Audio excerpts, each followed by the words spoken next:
90% of all chronic disease stems from this one lie, which is taught all over the world in universities to medical doctors, dietitians, nutritionists, personal trainers. Ready for this? Glucose is the body's preferred energy source. That's right, folks. Sugar, it does the body good. And cut. That was it. If glucose was so essential and so good, why does your body do everything in its capacity to remove the glucose from your blood as fast as possible? From an evolutionary standpoint, we would never have survived if we depended on glucose. Is that true, Mr. Caveman, sir?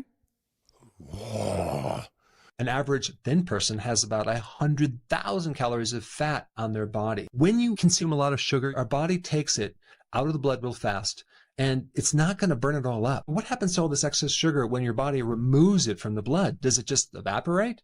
Do you pee it out? No, it gets converted to fat. It is true that some of our body does require glucose, but it's a very small percentage, and that can be made by our own body very easily. Why does your body do everything in its capacity to remove the glucose from your blood as fast as possible? Here we are told that we need to consume 50 to 60% of all of our calories being carbohydrates, which turns into glucose. When you get your blood sugar tested and it comes out to be 80, which is normal, guess how much sugar that is in your blood? That's only a teaspoon. But think about how much sugar a person actually consumes on a daily basis. You're talking about a massive amount of sugar. What is all that doing in your blood? Well, your body is working like crazy to remove it. Think about the pancreas, what it has to do. It has to just literally pump out this sugar. Truth is that sugar was never supposed to be the primary fuel. It's an emergency fuel. If our bodies were designed to live on sugar, then why do we only store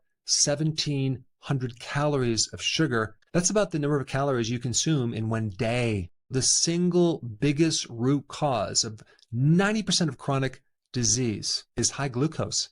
It's the blood sugar spikes. It acts like shredded glass on the inside of the arteries, creating all sorts of inflammation. Anything over 4 grams of sugar, that's 1 teaspoon of sugar, that's like 1/5 of a piece of bread, starts to create a problem in the arteries where your body has to start removing the excess. But just think about the average person. How much sugar they put into their bloodstream. Insulin has to be jacked up and produced to remove it. What happens internally is you have this high level of insulin. It just keeps removing this sugar over and over and over to the point where the body has to then compensate by producing something called insulin resistance. It slows down the sugar that goes inside the cells to prevent the cells from having glucose toxicity. Insulin resistance is your body saying to you, I've had enough. Stop giving me sugar. Here are some common symptoms: frequent urination at night, brain fog, loss of memory, belly fat, visual problems, mood issues, anxiety, depression, the inability to go from one meal to the next without the needing of a snack, excessive hunger, cravings for carbs, heart palpitations, fluid issues in your ankles or your feet, sleep apnea. Those are just some of the initial symptoms.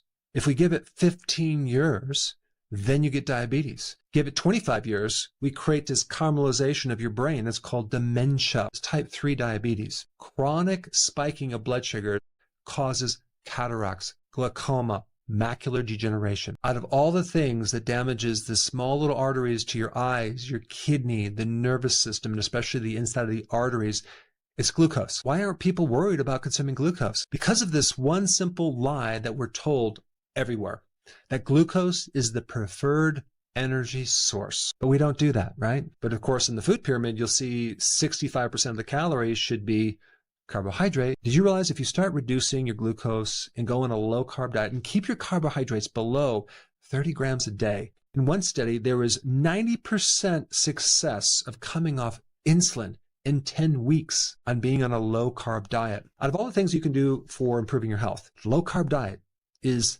at the top of the list. This lie of glucose being the preferred fuel was created by the food industry. They invaded certain industry. They have bought off scientists. They have shifted the blame on the saturated fat being the problem. And all because you can make the most profit on refined carbohydrates. Through subsidies, you can buy 1 metric ton of corn for $195. How many boxes of cornflakes can you make with 1 metric ton of corn? If you haven't tried the ketogenic diet, try it. It'll greatly help you, because once you start, you're going to quickly find out that It's not glucose, it's ketones that your body will love the most, especially for your brain. To learn more about that, watch this video right here.